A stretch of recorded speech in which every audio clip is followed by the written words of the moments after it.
नारायणं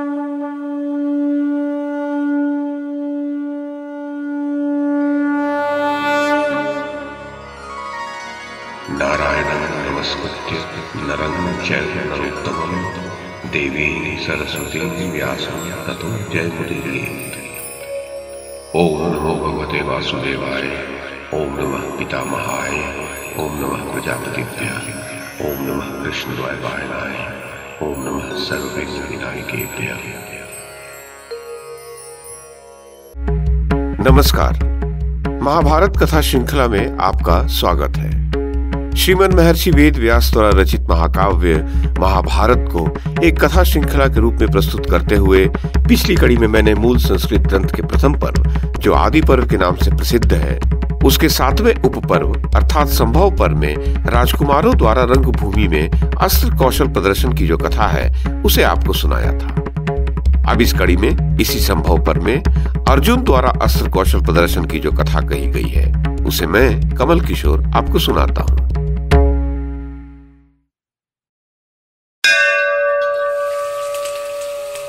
वैशंपायन जी कहते हैं, जनमेजय, तत्पश्चात द्रोणाचार्य ने महान मेघों के समान कोलाहल करने वाले वाद्य यंत्रों को बंद कराकर रंगभूमि में उपस्थित हो ये बात कही। दर्शकगण, जो मुझे पुत्र से भी अधिक प्रिय है, जिसने संपूर्ण शस्त्रों में निपुणता प्राप्त की है तथा जो भगवान नारायण के समान पराक्रमी है, अब उस इंद्र कुमार कुंती पुत्र अर्जुन का कौशल आप लोग देखें। तदनंतर आचार्य के कहने से स्वस्ति वाचन कराकर तरुण वीर अर्जुन गोह के चमड़े के बने हुए हाथ के दस्ताने पहने, बाणों से भरा तरकश लिए धनुष सहित रंगभूमि में दिखाई दिए। वे श्याम शरीर पर सोने का कवच धारण किए ऐसे सुशोभित हो रहे थे मानो सूर्य, इंद्रधनुष, विद्युत और संध्या काल से युक्त मेघ शोभा पाता हो। फिर तो समूचे रंग मंडप में हर्षोल्लास छा गया। सब और भांति भांति के वाद्य यंत्र और शंख बजने लगे।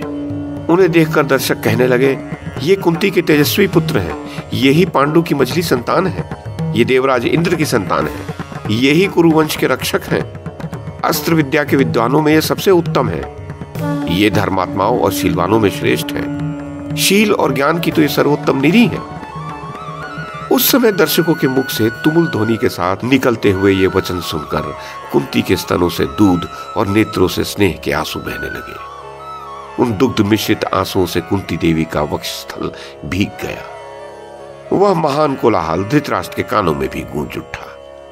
तब नरश्रेष्ठ धृतराष्ट्र प्रसन्न चित्त होकर विदुर से पूछने लगे, विदुर, विक्षुब्ध महासागर के समान यह कैसा महान कोलाहल हो रहा है? यह शब्द मानो आकाश को विदीर्ण करता हुआ रंगभूमि में सहसा व्यक्त हो उठा है।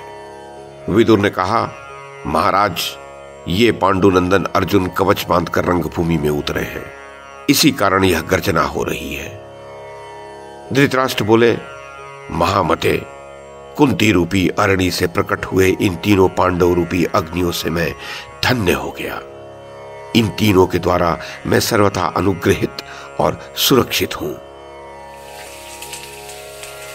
वैशंपायन जी कहते हैं, जनमेजय, इस प्रकार आनंदातिरेक से मुखरित हुआ वह रंगमंडप जब किसी प्रकार कुछ शांत हुआ, तब अर्जुन ने आचार्य को अपनी अस्त्र संचालन की गति दिखानी प्रारंभ की।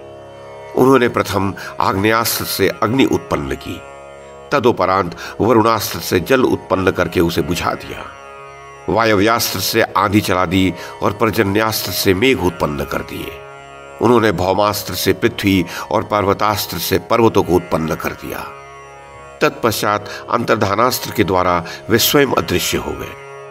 वे क्षण भर में बहुत लंबे हो जाते और क्षण भर में ही बहुत छोटे बन जाते थे। एक क्षण में रथ के धुरे पर खड़े होते तो दूसरे क्षण रथ के बीच में दिखाई देते। फिर पलक मारते मारते पृथ्वी पर उतरकर अस्त्र कौशल दिखाने लगते। अपने गुरु के प्रिय शिष्य अर्जुन ने बड़ी गति और सुंदरता के साथ सुकुमार, सूक्ष्म और भारी लक्ष्य को भी बिना हिलाए डुलाए नाना प्रकार के बाणों द्वारा बींध दिया। रंगभूमि में लोहे का बना हुआ एक शूकर इस प्रकार रखा गया था कि वह सब ओर चक्कर लगा रहा था। उस घूमते हुए शूकर के मुख में अर्जुन ने एक बाण की भांति 5 बाण मारे, जबकि वे पांचों बाण एक दूसरे से सटे हुए नहीं थे। एक जगह गाय का सींग एक रस्सी में लटकाया गया था जो हिल रहा था। महापराक्रमी अर्जुन ने उस सिंह के छेद में लगातार 21 बाण गड़ा दिए। जन्मेजय, इस प्रकार उन्होंने बड़ा भारी अस्त्र कौशल दिखाया। खड़ग, धनुष और गदा आदि के भी अस्त्र कुशल अर्जुन ने अनेक पैतरे और हाथ दिखलाए। भरत नंदन, इस प्रकार अस्त्र कौशल दिखाने का अधिकांश कार्य जब समाप्त हो चला, मनुष्यों का कोलाहल और वाद्य यंत्रों का शब्द जब शांत होने लगा, उसी समय द्वार की ओर से किसी का अपनी भुजाओं पर ताल ठोकने का भारी शब्द सुनाई पड़ा, मानो वज्र आपस में टकरा रहे हो। वह शब्द किसी वीर के महात्म तथा बल का सूचक था। उसे सुनकर लोग कहने लगे, कहीं पहाड़ तो नहीं फट गए, पृथ्वी तो नहीं विदीर्ण हो गई, अथवा जल की धारा से परिपूर्ण घनीभूत मेघों की गंभीर गर्जना से आकाशमंडल तो नहीं गूंज रहा है। राजन, उस रंगमंडप में बैठे हुए लोगों के मन में क्षण भर में उपर्युक्त विचार आने लगे। उस समय सभी दर्शक द्वार की ओर मुंह घुमाकर देखने लगे। इधर कुंती कुमार पांचों भाइयों से घिरे हुए आचार्य द्रोण 5 तारों वाले हस्त नक्षत्र से संयुक्त चंद्रमा की भांति शोभा पा रहे थे। शत्रु हंता बलवान दुर्योधन भी उठकर खड़ा हो गया। अश्वत्थामा सहित उसके 100 भाइयों ने आकर उसे चारों ओर से घेर लिया। हाथों में आयुध उठाए हुए अपने भाइयों से घिरा हुआ गदाधारी दुर्योधन पूर्व काल में दानव संहार के समय देवताओं से घिरे देवराज इंद्र के समान शोभा पाने लगा।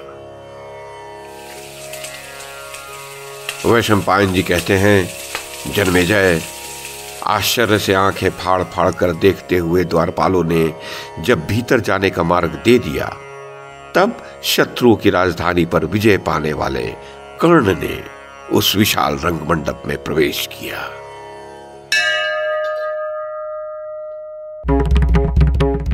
तो ये थी आदि पर्व के 7वें उपपर्व अर्थात संभव पर्व में अर्जुन द्वारा अस्त्र कौशल प्रदर्शन की कथा। इस कड़ी में बस इतना ही।